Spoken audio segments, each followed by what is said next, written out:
xanaa déggoo li ma la barki alxuraanul karim dinaa la rey ak ma tiim sama ndey dinaa la rey billaahi wallaahi dinaa la rey. Sam yow laay waxal xam nga ne yow laay waxal Sam yow laay waxal man Bilal maay wax ak yow maa ngi dem maa ngi ñëw li ma la wax lu na nga ko def sa bopp bu baax li ma la wax na nga ko def sa bopp bu baax. Kura du Karla Kura du Fat Samb Kura damaa fay ay millions yu bari indi ko fi sama jabar kenn du ko fawee loolu nag na ngeen ko dugal sa bopp maa ngi ñëw te bu ma ñëwee li nga leb di nga ko fay barki Cheikh Abdoul Karim Mbacke yaa ma tax a génn bu ma accès naa la def ñëw billaahi wal kitaab yi. du yóbboo nga génn Sampolo barki maam Cheikh ma Fall bu yóbboo nga génn Sampolo. booy Sam bul fawee sa bopp bi bul fawee sa xel mi li nga def lépp xam nga ko. say photo ngi si man booy yow da nga dégg xanaa déggoo li ma la wax. sa bopp bi bul fawee sa xel mi li nga def lépp xam nga ko say photo ngi si man booy yow da nga dégg xanaa déggoo li ma la wax barki alxuraanul karim dinaa la rey ak ma tiim sama ndey dinaa la rey billaahi wallaahi. yow du yóbboo nga génn Sampolo barki maam Cheikh ma Fall bu yóbboo nga génn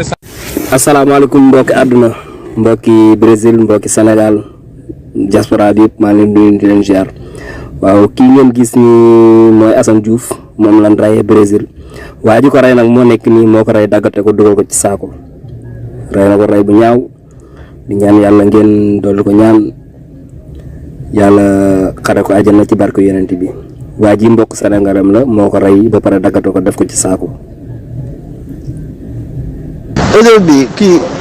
waa ji rey Assane nii lii keneen la doon waxal Sam la doon waxal benn gaan bi mu doon waxal déggante naa ak moom léegi mi ngi ci police bu Brésil bi mais bokkut ak kim ray nii mu defe naa mooy troisième personne bi mu ray mais ki muy tëkku nii rayeegu ko waa ji nag daw na mais police gisagu ko police Brésil mu ngi koy seet quoi mais gisaguñ ko mais kii muy waxal police Brésil mu ngi koy seet quoi mais gisaguñ ko mais kii muy waxal nii ci audio bi du kim ray nii keneen la doon waxal bokkut ak kim ray te kim ray nii mooy troisième personne bi mu ray. xanaa déggoo li ma la barki alxuraanul karim dinaa la rey ak ma tiim sama ndey dinaa la rey billaahi wallaahi dinaa la rey. Sam yow laay waxal xam nga ne yow laay waxal Sam yow laay waxal man Bilal maay wax ak yow maa ngi dem maa ngi ñëw li ma la wax lu na nga ko def sa bopp bu baax